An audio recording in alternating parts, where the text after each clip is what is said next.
les accidents sur les hommes sont déjà arrivés. Il y a énormément de suicides dans le nucléaire. Il y a énormément d'accidents de travail de plus en plus, mais il y a énormément de problèmes sur les machines. Hein. On s'en rend compte aujourd'hui, si on va sur le site des autorités de sûreté nucléaire, hein, on tape ASN sur le moteur de recherche, c'est vite trouvé, et on se rend compte qu'il y a de plus en plus d'accidents. Et de plus en plus d'accidents qui auraient pu être graves. Parce que il y a des anomalies qui sont détectées quand la centrale est arrêtée sur l'arrêt de tranche en cours. Ça veut dire que pendant un an, la bécane elle a tourné, et s'il y avait eu un incident, l'organe qui était prévu pour se mettre en route ne se serait pas mis en route. Notamment, je ne sais plus, ça doit être sur le site de Bugey, où il y avait une passe vapeur qui avait été inversée.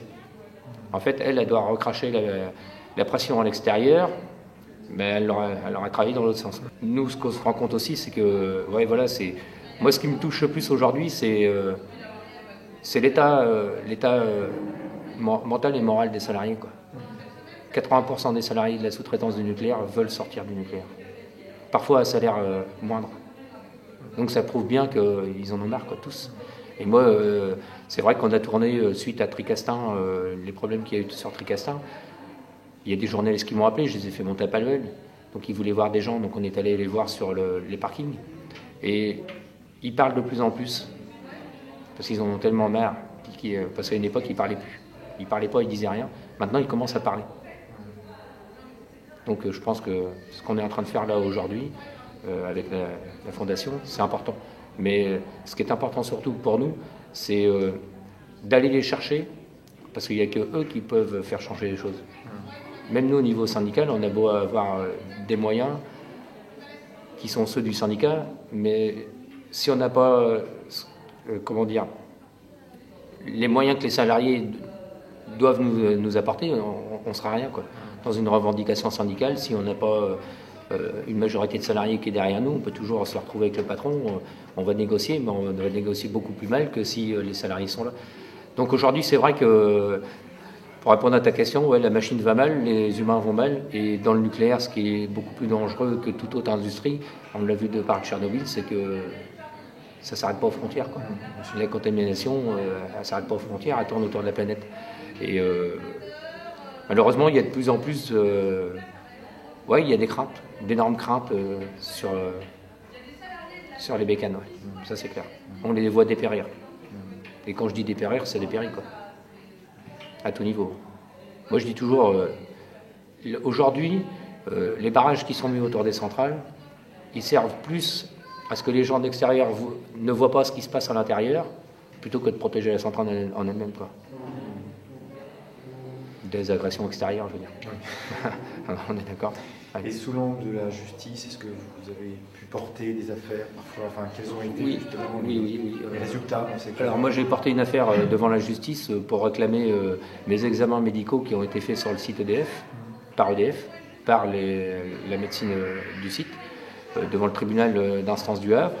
Là, le juge nous a renvoyé sur le fond parce qu'il dit qu'il n'y avait pas lieu à référer, mais on a compris que de toute façon le dossier était tellement, pour lui, difficile, parce qu'il n'avait pas envie de se faire chier. Pour lui, c'est un truc qu'on a bien vu le jour qu'on est passé, on a plaidé, on a bien vu que ça avait plutôt l'air de l'emmerder qu'autre chose.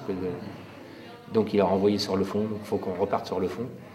Ensuite, au niveau justice, on a un dossier en cours, mais là, Ludo, qui est le secrétaire du CHSCT, pourra en parler, où on a eu une contamination interne d'un salarié de Chendel, où on porte le fer en justice avec le CHSCT, puisque le CHSCT, c'est partie civile, sur un procès verbal de l'inspecteur du travail, qui lui a mis procès verbal parce qu'il n'y avait pas eu de déclaration d'accident de travail. C'est la bagarre que l'on a aujourd'hui, c'est que toute contamination par rayonnement ionisant, nos employeurs nous disent c'est pas un accident de travail, il n'y a pas de blessure. D'accord. Il n'y a pas d'os de cassé, il n'y a pas de chair d'ouverte, il n'y a rien. C'est pas un accident du travail. C'est pas un accident du travail. Donc la première bagarre que nous on mène au travers de notre syndicat d'Endel pour le syndicat de la CGT et l'association, c'est cette bagarre-là, c'est de faire reconnaître les contaminations ainsi que les forces d'irradiation en accident de travail. Il faut les traiter en accident de travail. Parce qu'aujourd'hui, une simple contamination ne va peut-être rien nous faire. Dans 20 ans, dans 30 ans, elle va nous apporter le cancer. Donc, s'il y a un dossier d'ouvert en accident de travail, ça sera beaucoup plus simple à traiter le dossier dans 20 ou 30 ans que s'il n'y en a rien.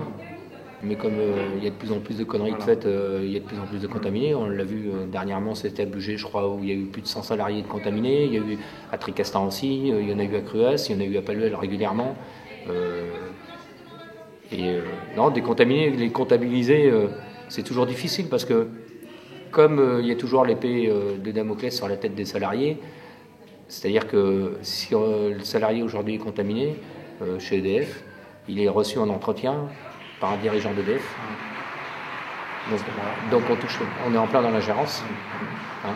Et après, il est reçu en entretien par son chef et il se massacre la gueule, quoi. Donc si le mec ne veut pas faire de grands déplacements, il a la valise, sous 3 jours, il a la valise, ou alors il est viré, quoi, pour faute.